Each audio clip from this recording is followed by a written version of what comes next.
Hey there, it's Laura here from makingcardsisfun.com and welcome to a new Saturday Sunday carding video. It's been a really long time since I uploaded a video, so I'm very happy to be back here again. I've been really busy with college, but I'm taking a short break now, so that's why I'm here with a new video. So I'm starting out with the Happy Holidays with Evelyn T Designs stamp set from Winnie and Walter to stamp this branch onto some watercolor paper. I'm just positioning the stamp and then I'll be picking that up with my mini Misty tool. You don't have to use the Misty tool if you don't have it. A regular acrylic block would work as well, or you could use this tool from Fiskars, the stamp press. That would work great as well. Next, I am positioning the Christmas ornaments from the same stamp set on my watercolor paper. I wanted to add some Christmas spirit to this branch, and I thought that these ornaments would work really great with the branch. So after positioning these, I am going to pick up all of the stamps with my Misty tool, and then I am inking that up with archival jet black ink. I like to use this ink because it works great with watercolors. The ink doesn't bleed or smudge. So be sure to use an ink that works with water. So after stamping these ornaments, I went ahead and picked a cute little bird. This is the little bird from the Seasons Tweetings with Evelyn T Designs stamp set from Winnie and Walter. This is just my favorite bird of all of the stamp sets, and so I decided to use it for this card. I'm going to tape down my watercolor paper to my craft sheet with some painter's tape just to make sure that my watercolor paper doesn't warp up while I am painting it. I'm using some watercolors from the Kuretake Gansai Tembai or Tembi, not sure how you pronounce it, watercolor set, and I'm just applying some water to my paper first with my regular paintbrush, and then I'll be picking up some of the color with the paintbrush. I am using a lot of water in the beginning, so for my first layer, I'm mixing that color with a lot of water just to add a really light first coat of paint. So here you can see that I'm starting to use less water just to intensify that blue a little bit. I'm using the lightest blue first, and then here I am using a darker shade of blue just to add extra interest to this background. Then when I finish that first layer, I am heat setting it because I'll be doing a second layer, but you want to make sure that your first layer is completely dry before moving on, otherwise you won't really see a difference.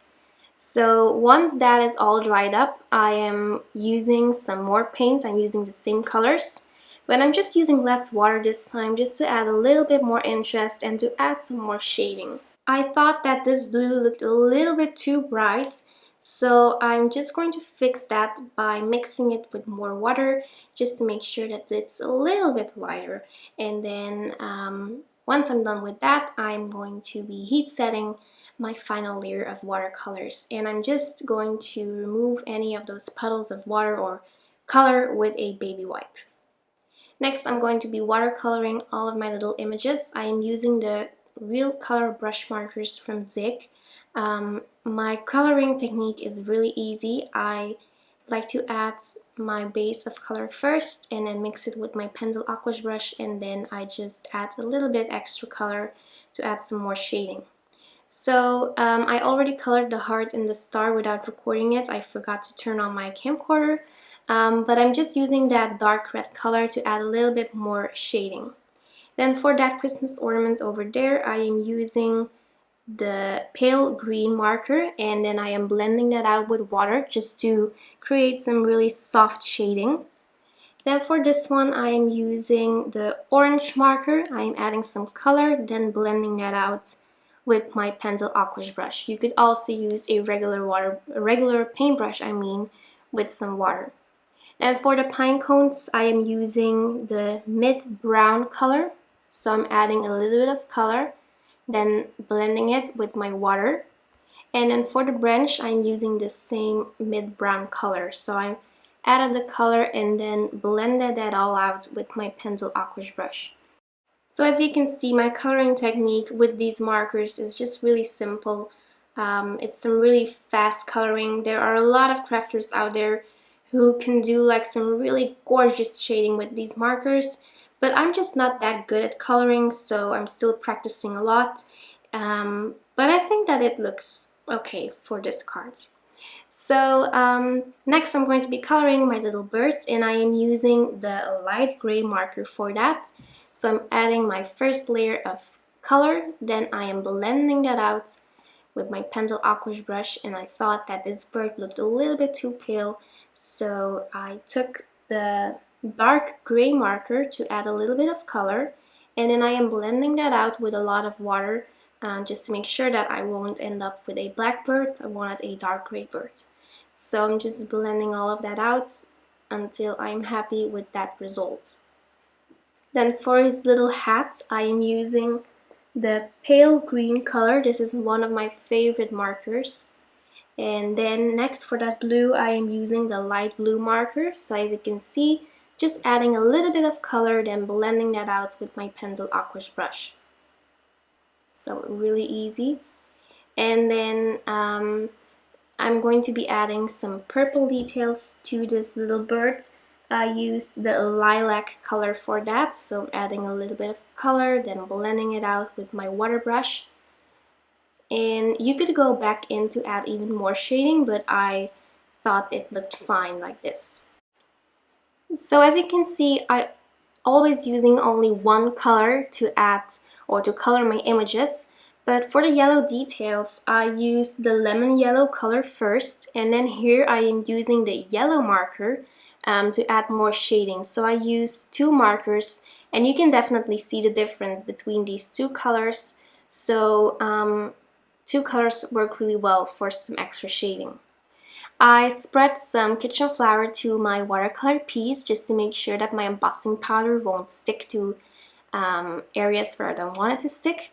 And then I positioned one of the sentiment stamps from the Winnie and Walter stamp sets, and then picked it up with my Misty tool, and I'm stamping it with Memento Textile black ink.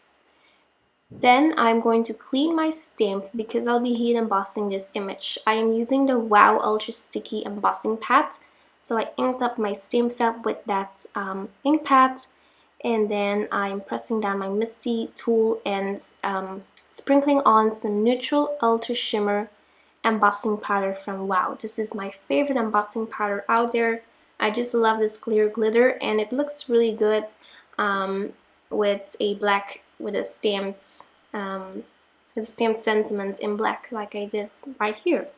So after heat setting it, I adhered that piece with some foam adhesive to a regular sized note card.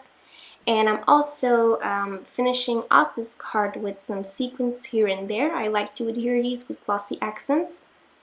And then finally, I'm adding a little bit of glitter with the Stardust Stickles from Ranger.